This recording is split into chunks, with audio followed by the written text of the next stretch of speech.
ഈ കാര്യങ്ങളൊക്കെ കൃത്യമായിട്ട് നടന്നില്ലെങ്കിൽ ജനങ്ങൾ പ്രതിഷേധവുമായി രംഗത്തെത്തും.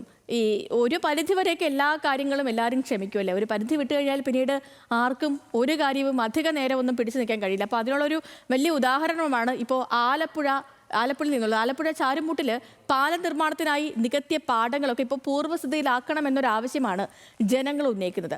പന്തളം തട്ടാരമ്പലം റോഡ് നവീകരണത്തിന്റെ ഭാഗമായിയാണ് പുതിയ പാലം നിർമ്മിക്കുന്നത്. നിർമ്മാണ പ്രവർത്തികളുടെ മറവിൽ ഈ സ്വകാര്യ വ്യക്തികളുടെ വയൽ ഭൂമികളും നികത്തിയതാണ് ആക്ഷേപം ഉയരാനുള്ള കാരണം. പാലത്തിന്റെ നിർമ്മാണത്തിന് സമാന്തരപാത ആവശ്യമായതിനാലാണ് റോഡിനോട് ചേർന്നുള്ള പാടശേഖരം നികത്തിയത്. നിർമ്മാണം കഴിഞ്ഞിട്ടും ഈ മണ്ണ് നീക്കം ചെയ്യാൻ കരാർ കമ്പനി തയ്യാറായിട്ടില്ല. റോഡിനോട് ചേർന്നുള്ള സർക്കാർ വക പുറമ്പോക്ക് ഭൂമിക്ക് സമീപം സ്വകാര്യ വ്യക്തികളുടെ ഒരേക്കറോളം നെൽവയലുകളാണ് നികത്തിയിട്ടുള്ളതെന്ന് കർഷകർ പറയുന്നു. ഈ പൊളിച്ച മെറ്റല് മൊത്തം തന്നെ അവർ ഇവിടുന്ന് കോരി എവിടെയൊക്കെയോ കൊണ്ടുപോയി.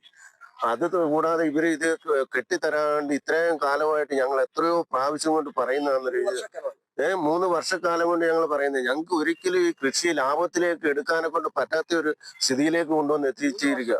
മണ്ണിട്ട് നികത്തിയതോടെ പാടത്തിന് കുറുകെ ഒഴുകിയിരുന്ന തോടിന്റെ വീതി ഗണ്യമായി കുറഞ്ഞു. പത്തനംതിട്ട ജില്ലയുടെ പറന്തൽ മുതൽ കരിഞ്ഞാലിപ്പുഞ്ച വഴി വെള്ളമൊഴുകി തോട്ടിലേക്ക് പതിക്കുകയായിരുന്നു പതിവ്. ഇത് കാരണം നെൽകൃഷി നടത്താൻ വൈകിയെന്നും സമയത്തിന് നെല്ല് കൊയ്യാൻ കഴിയാതെ വന്നുവെന്നും കർഷകർ.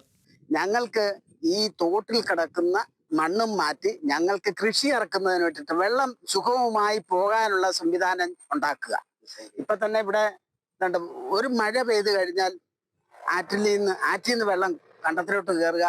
ഞങ്ങൾക്ക് കൃത്യമായ രീതിയിൽ വിളവിറക്കാൻ കൃഷി ഇറക്കാൻ പറ്റാതെയും വിളവെടുക്കാൻ പറ്റാതെയും വരുന്ന സാഹചര്യമാണ്. പാടശേഖരത്തിലെ മണ്ണ് നീക്കം ചെയ്ത് പൂർവ്വസ്ഥിതിയിലാക്കാമെന്നായിരുന്നു കരാർ കമ്പനിയുടെ വാഗ്ദാനം. വർഷങ്ങൾ പിന്നിട്ടിട്ടും വാഗ്ദാനങ്ങൾ നിറവേറ്റാതെ പോകുന്നത് മേഖലയിലെ കർഷകരിലടക്കം രോക്ഷമുണ്ടാക്കിയിട്ടുണ്ട്. ന്യൂസ് മലയാളം, ആലപ്പുഴ.